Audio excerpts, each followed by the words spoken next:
ونبي يا جماعة قبل بس ما نبدأ الفيديو، أنا ليا طلب صغير أو رجاء كده، رجاء من السادة المسؤولين عن الكورة في مصر، من رابطة الأندية لاتحاد كورة تمام للجنة مسابقات. التلاتة هم اللي مختصين بإدارة الكورة في مصر. ما ينفعش إن أنت تلعب ماتش الساعة 4 في الجو اللي إحنا فيه دوت وتقتل اللاعيبة وتهلك اللاعيبة بالشكل دوت. أنت عندك فرصة واحدة أو عندك مساحة إن أنت تأجل الماتش ساعة، تكون الشمس هديت، تكون اللاعيبة تعرف حتى تاخد نفسها في الملعب. مش لازم يا جدعان ابوس ايديكم، مش لازم الناس تقع في الملعب ولازم الناس يحصل لها حاجه زي احمد رفعت ما حصل له في رمضان برضو من الميعاد بتاع الماتش بتاعهم الساعه 9 دوت. ونيجي نتحرك. احنا لازم نتعظ، لازم حضراتكم كلجنه مسابقات تتعظوا من موقف احمد رفعت وان هو الحمد لله قام سليم وعدى على خير. فمش لازم نفقد اثنين كمان ثلاثه كده من اللعيبه اللي بتلعب الساعه 4 العصر. مفيش حد يتحمل ان هو يلعب تحت درجه حراره بالشكل دوت. قاعدين في بيوتنا ومشغلين تكييفات ومراوح مرطبه علينا وما بنبقاش مستحملين. ما بالك اللي بيجري وبيقعد يمرح في الملعب رايح جاي. امبارح السيد مدير الكرة في نادي انبي قال لك احنا كنا قاعدين اصلا على على دكه البدلاء او على الكراسي مش طايقين الحر ومش عارفين ناخد نفسنا، فما بالك اللعيبه اللي بتلعب. فنهدى كده وناخد قرارات في صالح اللعيبه والماتشات دي بالذات علشان خاطر ما نخسرش حد ونيجي بقى نبدا نتحرك. فده رجاء شخصي وده طلب شخصي، يا ريت تدرسوا الموقف ويا ريت يعني يبقى فيه شويه بس فكر. بس كده. بعد كده عايز اقول لك السلام عليكم ورحمه الله وبركاته. اصدقائي الاعزاء، اهلا وسهلا بحضراتكم جميعا وحلقه جديده من المدرج. فضلا وليس امرا تنزل تشترك في القناه وتفعل زر الجرس وتضغط على اللايك علشان خلاص قربنا من ال 500 سبسكرايب اللي انا عايزهم كده. فان شاء الله بعد ال 500 نحلم بقى ب 500 الف باذن الله. صلوا على النبي وسلموا بالله كده، واحده واحده ندردش في موضوعنا النهارده. خليني اقول لك ان بطوله الكونفدراليه اللي فاز بيها نادي الزمالك هي بطوله من اجل الجمهور او من اجل النادي او من اجل مجلس الاداره. ليه يا سيدي انت بتقول الكلام دوت؟ هقول لك علشان خاطر حاجه صغيره بس. نادي وقع في مشاكل كتيره وعنده مصايب ووقف القيد بالثلاث اربع مرات ورا بعض والخمس ست مرات يخلص من بطايق مش عارف، يخش في فرجاني ساسي، يخلص من فرجاني ساسي يطلع له لاعب من سنه 90 ما خدش المستحقات ويروح يجري على القيد ويوقف لك القيد. والقصص الكتيره اللي الزمالك بقى مشهور بيها عند الفيفا دي حاجه يعني بسم الله ما شاء الله صباح الفل. الفيفا يصحى الصبح، السيد انفنتينو يصحى الصبح يدخل مكتبه يفتح الكمبيوتر بتاعه يلاقي ايميل واقف في قيد نادي الزمالك، يروح جاي باعت لكابتن حسين لبيب. حسين لبيب لسه ما اصطبحش ولا عمل اي حاجه يلاقي واقف كده هو كمان. فدي حاجه من المشاكل اللي كانت بتواجه جدا نادي الزمالك. غير كده ان انت كان النادي اصلا ما كانش فيه فلوس والنادي كان فعلا كان في خسائر كتير جدا وفي حاجات بايظه كتير جدا. حتى كابتن حسين لما جه مسك او استاذ حسين لبيب لما جه مسك ما كانش عارف يدير الدنيا. فبالتالي بطوله مهمه، بطوله انت بطوله قاريه او بطوله افريقيه مهمه، انت ما بتاخدش البطولات دي غير كل فين وفين. يمكن اخر بطوله الزمالك توج بيها كانت الكونفدراليه، بعدها خد السوبر من الترجي، بعد هنا هو ما شمش اي بطوله افريقيه. فهي حاجه مهمه، حاجه حتى لحفظ ماء الوجه عند الجمهور، حاجه حتى عشان تدي للعيبه دفعه قويه بعد كده في الدوري يعني، ودفعه للامام في الدوري. حاجه ان هي تعمل علاقه كويسه ما بين جوميز والاداره او جوميز والجمهور، لان الجمهور دلوقتي لو كان خسر البطوله تمام فوضع جوميز مع الاداره او وضع جوميز مع الجمهور هيبقى فيه كده ايه شويه حوابيش كده ولا مش عارف اسمها ايه كده. فبالتالي هيبقى الوضع مش احسن حاجه. فبالتالي هو كويس جدا ان هو جوميز قدر يكسب البطوله دي. هو نزل الشوط الاول ضاغط جدا، ضيع كذا هدف محققين جدا بالذات الكره بتاعت ابراهيم نضاي اللي حارس المرمى بتاع نهضه بركان شالها. وكان لازم ينزل الشوط الثاني بهذا الوضع. بعد ما سجلت الهدف الاول ما كنتش تدي الكره او تسمح لنهضه بركان اصلا ان هم يشموا الكره. ليه؟ لان انت حتى لما جبت الهدف الاول انت كنت على كف عفريت، كنت على كف عفريت فعلا. فالمفروض ان انت كنت تبدا تهاجم زي ما كنت بتهاجم وتلعب زي ما انت بتلعب. اما الزمالك مختلف في الشوط الاول عن الشوط الثاني. ايه اللي حصل انا مش عارف، مع ان هي اللعيبه والدنيا زي الفل. ممكن يكون طلوع اصابه احمد حمدي هي اللي اثرت.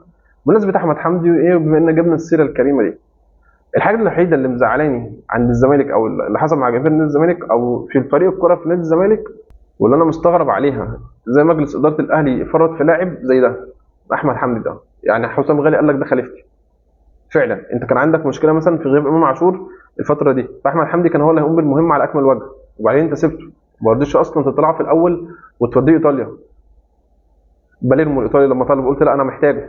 طيب وما لعبوهوش يعني. كابتن حسام بدري وقتها ما لعبوهوش، كان بيجرب كل اللعيبه اللي رقم 10 ايام في 2018 او 2018 لما عبد الله السعيد اتصاب.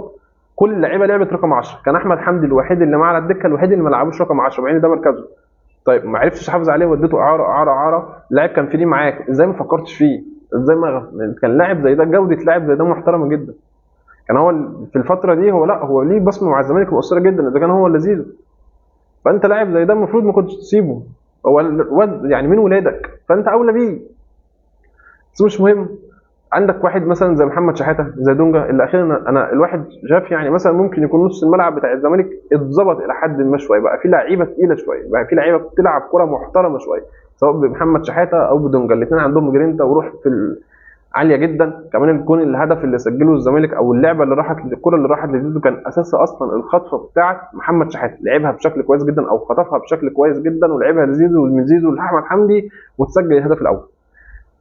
نزل الشوط الثاني الدنيا اختلفت، تحس ان بقى في خطوره على الزمالك اصلا، تحس ان الزمالك مش مدرك لا ان 1-0 ده مش حاجه مطمنه اصلا، لا انت ما تطمنش، انت محتاج اكتر من كده. فاهم؟ انت محتاج بدل الهدف ده هدفين. ليه؟ لان انت لو هم كانوا سجلوا هدف 1-1 كان هم كسبوا والدنيا اتعملت، فالمفروض كان جوميز ينبه على اللعيبه لا نفضل زي ما احنا. طيب هل انت خسرت لما خسرت احمد حمدي فما عندكش اللاعب اللي يحافظ لك على رتم الملعب، ومبقاش عندك اللاعب اللي يلعب الفريق بشكل كويس؟ ممكن. بس في نفس الوقت طب ما انت عندك كان عندك محمد شحاته ودونجا، الاثنين كانوا سد منيع لاي حاجه من الهجمات اللي كانت عماله بتتلعب عليك دي، برده ما كانوش موجودين. في الاول وفي الاخر زي ما قلت لك، هي بطوله من اجل النادي او بطوله من اجل الجمهور، لان الجمهور ده ما بيفرحش اصلا، الجمهور ده ما بيجربش يعني فرحه. والله العظيم مش بهزر. انا مش عارف انت ممكن تاخدها ازاي، بس لا الجمهور ده ما بيجربش فرحه، ما بيفرحش اصلا. اللي لعيبته منكده عليه، وبالرغم من كده هم مطلعينهم اساطير اساطير اساطير اساطير، كل لاعب يجي يلعب عندهم سنتين برغم ان هم ما بيفرحوش وما بيجيبوش بطولات، ودي حاجه هتجنني. يقول لك لا اصل اسطوره، زيزو اسطوره، شيكا اسطوره، شيكا مش عارف ايه، والتهليله اللي بيهللوها بعد كل ماتش، بس دي جايه من الحرمان بصراحه، او ان هم برضه ايه بيني وبينك ما بيكسبوش بطولات. خلينا نقول مبروك مبروك.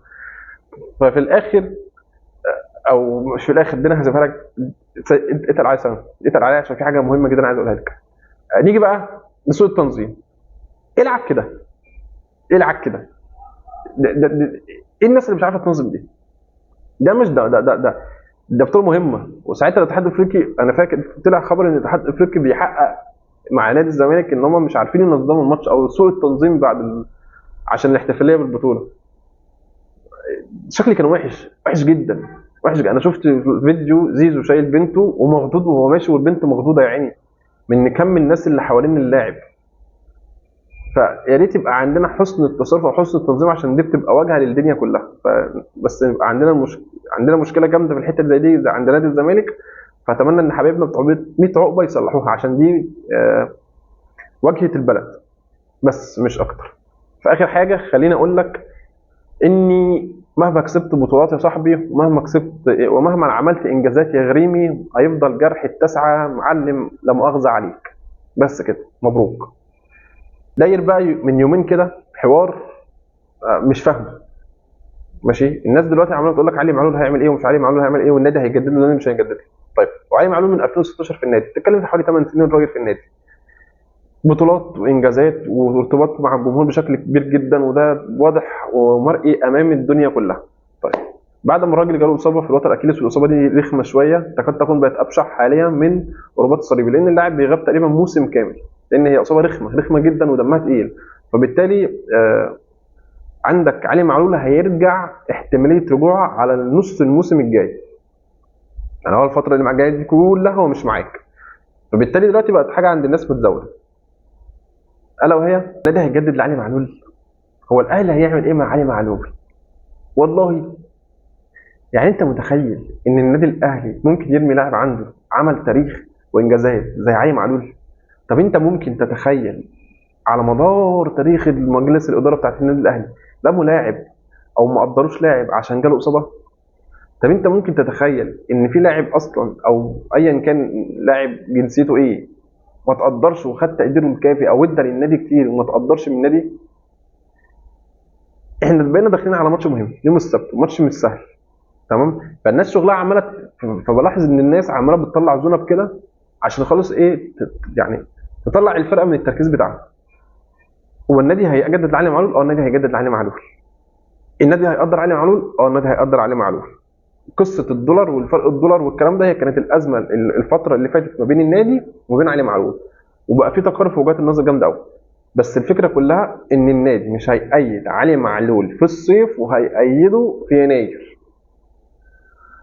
علي معلول بقى هيرجع مستوى كويس مش مستوى كويس دي مش قصته. الفكره كلها ان النادي استحاله هيسيب واحد بقيمه علي معلول والتاريخ اللي عمله علي معلول مع النادي الاهلي واللي ادى علي معلول للاهلي بصراحه ربنا مش قليل، عشان نكون متفقين. تمام. اما بقى قصه ان النادي ما قدرش، لا القصه دي بايخه وتقيله، واتمنى اي حد يسمعها من اي حد يقفلوا بقه. ليه؟ لان انت خلاص بقى، انت ايا كان بقى ايه اللي حصل واللي جرى في الايام اللي فاتت، انت خلاص بعد يومين او ثلاثه عندك ماتش مهم جدا وماتش تقيل جدا.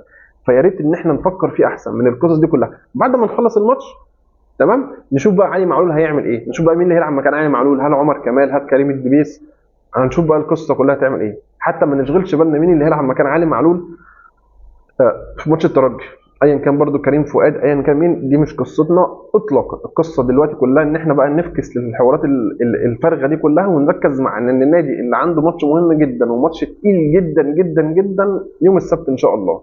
بس مفيش اي كلام تاني هيتقال بعد كده. اخر فقره هنختم بيها، وهي ان اتحاد الكره قرر ان النادي الاهلي مواليد 2003 في النادي الاهلي هو الفائز بالدوري 2003 ومش نادي انبي. وان ده قال اللي كان انبي كان بيقول ان هو الاهلي عنده لعيبه مزوره، فبالتالي انبي هو اللي المفروض يكسب الدوري. وبالتالي انبي كان بتقول او الاهلي كان بيقول ان انبي عنده لاعب مزور مش عارف لعب ماتش المصري ولا لعب ماتش مين، وهو المفروض يكسب الدوري. فالاثنين كانوا بيتخانقوا، الاثنين رايحين جايين على اتحاد الكوره عشان خاطر مواليد 2003 نشوفوا مين اللي كسب الدوري. يا نهار ابيض يا جدعان. ماشي، ايه الفايده ان انت، او بلاش ايه الفايده، هل الفايده انك انت تكسب دوري ناشئين اهم، لانك انت تطلع لعيبه وتصدرها لاوروبا او للفريق الاول او للمنتخب اهم؟ انت بتكسب دوري او كنادي اهلي او انبي، تمام، اهلي او انبي الاثنين بيكسبوا دوري طول حياتهم. اهلي زمالك انبي اسماعيلي اتحاد الخ الخ الخ الخ، مفيش اي مشكله مع اي حد. انت فاكر حضرتك ان انت لما تكسب دوري 2003 او تكسب اي دوري في براعم الناشئين انت كده حققت انجاز؟ تبقى مشكله كبيره جدا عند سيادتك، لان الانجاز فعلا اللي انت تحققه من بطولات الناشئين او من عند الناشئين هي انك تصدر لعيبه للفريق الاول او لاوروبا، او اللعيبه دي تلعب منتخب قومي، او انك تبيع اللعيبه دي الاهلي وزمالك او الفرق الاوروبا او فرق اوروبا برضو، او تتصدر تاني منتخب قومي. انا عمال اكد لك عليها اهو علشان نفهم.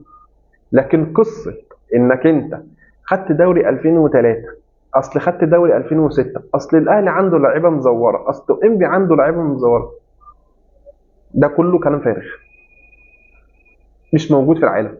هل انت بتشوف او انت سمعت برشلونه 2003 خد دوري، ريال مدريد 2060 خد دوري؟ ما بنشوفش غير اللعيبه طالعه من تحت. خير مثال وخير دليل معاك لامين يامال وكوبارسي وبدري وجافي.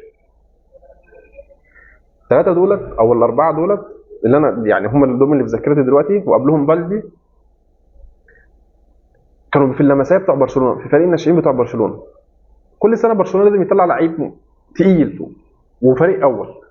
هو مين اللي شايل برشلونه دلوقتي؟ لامين يامال 17 سنه جاي من الناشئين بتوع برشلونه. قبل لامين يامال كان مين؟ بدري وجافي. والسنه اللي فاتت كان بلدي متالق بشكل كبير جدا، والسنه دي كوبارسي برده متالق بشكل كبير جدا ومجددوا له ل 2027. فدي النماذج الصح، ده النجاح ان انت تطلع لعيبه. لكن انك تكسب دوري وما تكسبش دوري والله العظيم ثلاثه منها ايد هذه اللازمه. الناس عايزه تشوف اللاعب ده ناشئ انبي، ده ناشئ الاهلي، ده فاد منتخب مصر، ده تصدر اوروبا زي عمر مرموش. في حد في الاهلي في الوقت الحالي 20 سنه فريق اول؟ مفيش. محمد هاني احنا محمد هاني اللي 29 سنه بقى 10 سنين فريق اول، حرفيا 10 سنين من 2014 من ايام جريده بنقول عليه ناشئ. فقصه الناشئين ومش الناشئين والكلام ده انا عايز اشوف، عشان اقول عليك ان انت عندك ناشئين، قاعده ناشئين محترمه، اشوف لعيبه في الفريق الاول او اشوف لعيبه انت مصدرها لاوروبا. غير كده اقسم بالله كل اللي انتوا بتعملوه وبتجروا وراه ملوش اي 30 لازمه على الدغري. بس كده. وصلنا لنهايه الحلقه، واتمنى انها تنال اعجاب حضراتكم. زي ما قلت لكم في اول الفيديو، فعايزين نوصل ل 500 سبسكرايب ان شاء الله، واحنا قربنا ليهم. ففضلا وليس امرا، لتاني مره حضرتك تنزل تشترك في القناه وتفعل زر الجرس وتضغط على اللايك. ان شاء الله هنتقابل في فيديوهات جايه كتير. واهم من ده كله، حضراتكم تكونوا بالف خير. ومعاكم احمد اسامه من قناه المدرج، والسلام عليكم ورحمه الله وبركاته.